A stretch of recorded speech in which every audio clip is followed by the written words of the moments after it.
મિત્રો, કોઈએ બહુ જ અદ્ભુત વાત કહી છે કે જીવનની લડાઈમાં વ્યક્તિએ પોતે જ શ્રી કૃષ્ણ અને અર્જુન બનવું પડે છે અને રોજ પોતાનો સારથી બનીને જીવનના મહાભારત સામે લડવું પડે છે.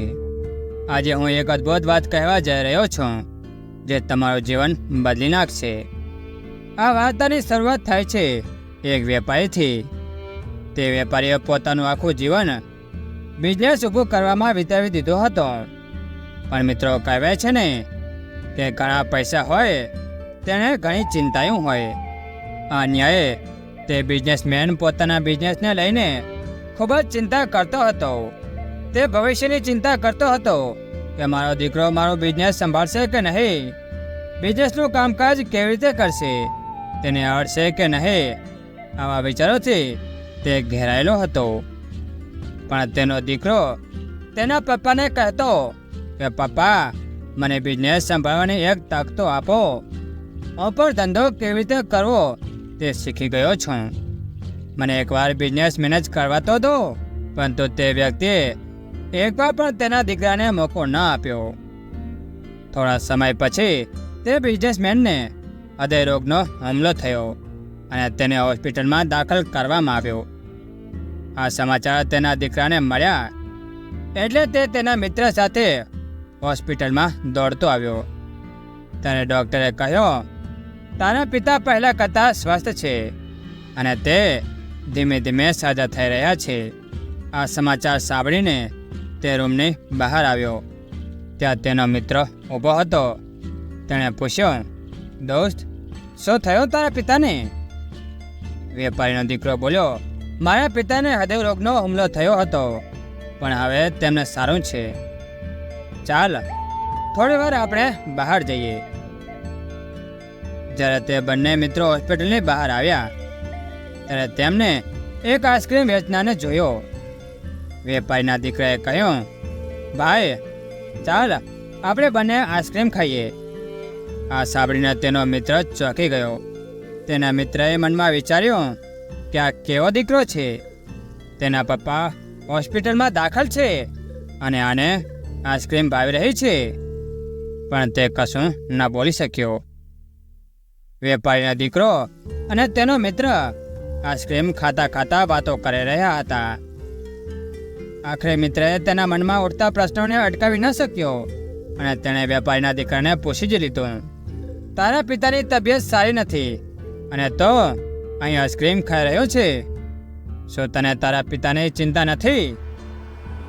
વેપારીના દીકરાએ કહ્યું, દોસ્ત, મને ખબર છે કે તારા મનમાં શું વિચારો આવી રહ્યા છે. મને મારા પિતાની ચિંતા છે, પણ ચિંતા કરવાથી કઈ ઉકેલ નહીં મળે. મારા પિતા હવે ઠીક થઈ રહ્યા છે અને હું તેમના સ્વાસ્થ્ય માટે પ્રાર્થના કરી રહ્યો છું. પણ આ સાથે મારે મારા કામ પર પણ ધ્યાન આપવું જોઈએ, કારણ કે જો હું ચિંતામાં ડૂબી જઈશ અને કામ છોડી દઈશ તો પરિવાર પર આર્થિક બોજ વધશે. મને ભગવાન શ્રી કૃષ્ણના 2 ઉપદેશો હંમેશા યાદ રહે છે. પહેલો, કર્મ કરો અને પરિણામની ચિંતા ન કરો. અને બીજો ઉપદેશ, હું તને ભગવાન શ્રી કૃષ્ણની અને માતા રૂકમણીની વાત કહીને સમજાવું છું. જ્યારે માતા રૂકમણીને પ્રદ્યુમન નામનો એક બાળકનો જન્મ થયો અને 10 દિવસ પછી તેનું અપહરણ પણ થઈ ગયું હતું. નાના બાળકનું અપહરણ થતાં માતા રૂકમણી દુઃખી રહેવા લાગ્યા અને ચિંતા કરવા લાગ્યા. ત્યારે ભગવાન શ્રી કૃષ્ણ માતા રૂકમણીને સમજાતા કે પ્રદ્યુમન જ્યાં હશે તે સુખી હશે.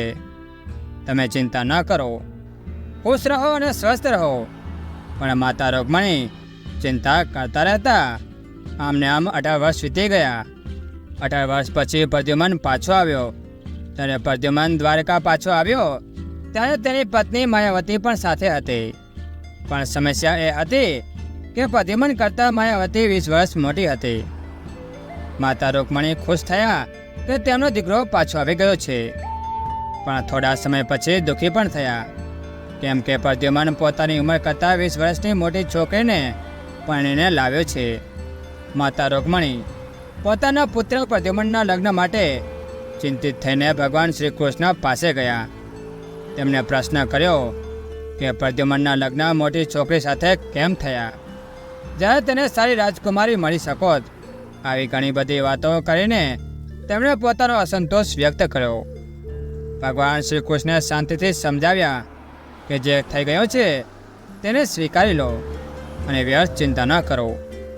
પરંતુ માતા રૂકમણી દુઃખ અને ગુસ્સામાં ડૂબેલા હતા અને તેમના મનમાં ચિંતા દૂર ન થઈ. આ રીતે 2 વર્ષ વીતી ગયા અને માતા રૂકમણીનો અસંતોષ યથાવત રહ્યો. તેમનું દુઃખ દિવસે ને દિવસે વધતું જ રહ્યું. 1 વર્ષ પછી ભગવાન શ્રી કૃષ્ણની સમજણ અને પ્રેમભરી સલાહ દ્વારા માતા રૂકમણીને ધીમે ધીમે સમજાયું કે વધુ ચિંતા કરવાથી કોઈ ફાયદો નથી. તેમણે પરિસ્થિતિને સ્વીકારવાનું નક્કી કરી લીધું અને પોતાના દુઃખ અને ગુસ્સાને છોડી દીધા. આમ માતા રૂકમણીએ તેમના જીવનના 26 વર્ષ ચિંતામાં વિતાવી ચૂક્યા હતા. પછી ખબર પડી કે ચિંતા કરવા જોગું કંઈ નથી. ભાઈ, હું પણ સ્વીકારતા શીખી ગયો છું, કારણ કે ભગવાન શ્રી કૃષ્ણ કહે છે કે જીવનમાં જે પણ થાય છે તેને સ્વીકારો, પછી જીવન સરળ બની જશે. આ ઉપદેશો મને મુશ્કેલ સમયમાં શાંત રહેવા અને યોગ્ય નિર્ણયો લેવામાં મદદ કરે છે. તેના મિત્રએ કહ્યું, સારું, પણ તારા પપ્પાના ધંધાનું શું? તારા પિતાનો બિઝનેસ કોણ સંભાળશે?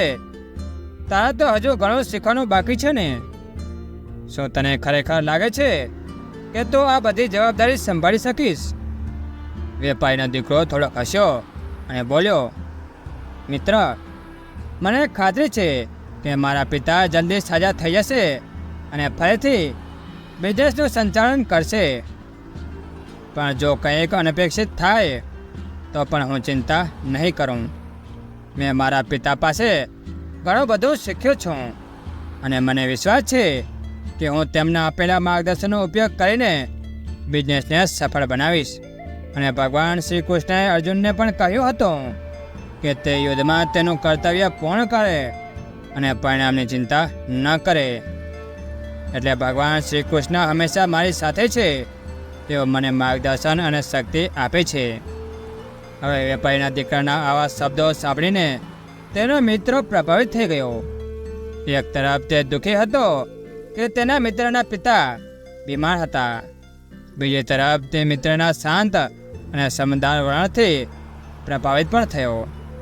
તેણે વિચાર્યું, આટલી મુશ્કેલ પરિસ્થિતિમાં પણ આ વ્યક્તિ કેવી રીતે આટલો શાંત રહી શકે છે? શું ખરેખર ભગવાન પર શ્રદ્ધા રાખવાથી અને કર્મ પર ધ્યાન કેન્દ્રિત કરવાથી આટલો ફાયદો થાય છે? કદાચ સાચા અર્થમાં ભગવાન પર ભરોસો રાખવાથી અને કાર્ય પર ધ્યાન કેન્દ્રિત કરવાથી જીવનમાં સકારાત્મક પરિવર્તન આવે છે. કદાચ મારે પણ જીવન પ્રત્યેનો મારો દૃષ્ટિકોણ બદલવો જોઈએ.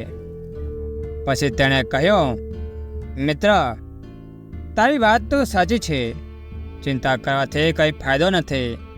આપણે આપણા કર્તવ્ય પર ધ્યાન કેન્દ્રિત કરવું જોઈએ અને ભગવાન પર વિશ્વાસ રાખવો જોઈએ. આ વાતચીત પછી બંને મિત્રો હળવા મને ઘરે પાછા ફર્યા. હવે થોડા દિવસો પછી વેપારીનો દીકરો તેના પિતાનો બિઝનેસ સંભાળવામાં મદદ કરવા લાગ્યો. તેણે ઝડપથી બિઝનેસના ઘણા પાસાઓ શીખી લીધા અને તેના પિતાનો મજબૂત સહયોગી બની ગયો. થોડા વર્ષો પછી વેપારી પણ નિવૃત્ત થઈ ગયો અને તેમના દીકરાએ આખું બિઝનેસનું સંચાલન સંભાળી લીધું.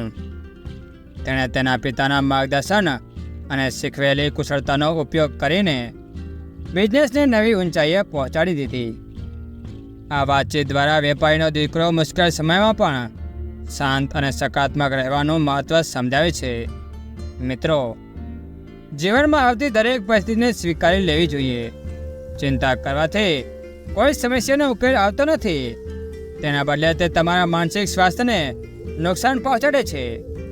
કર્મ પર ધ્યાન કેન્દ્રિત કરો અને પરિણામની ચિંતા છોડી દો.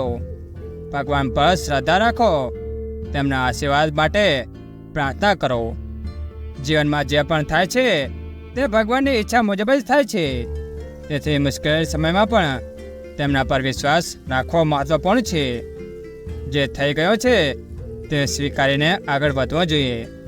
જો આપણે આ બે સિદ્ધાંતોને આપણા જીવનમાં ઉતારીશું તો ચોક્કસ સુખ અને શાંતિ મળશે. મિત્રો, તમને આ વાર્તા કેવી લાગી? સારી લાગી હોય તો કોમેન્ટ બોક્સમાં જય શ્રી કૃષ્ણ જરૂર લખી દેજો. જય શ્રી કૃષ્ણ.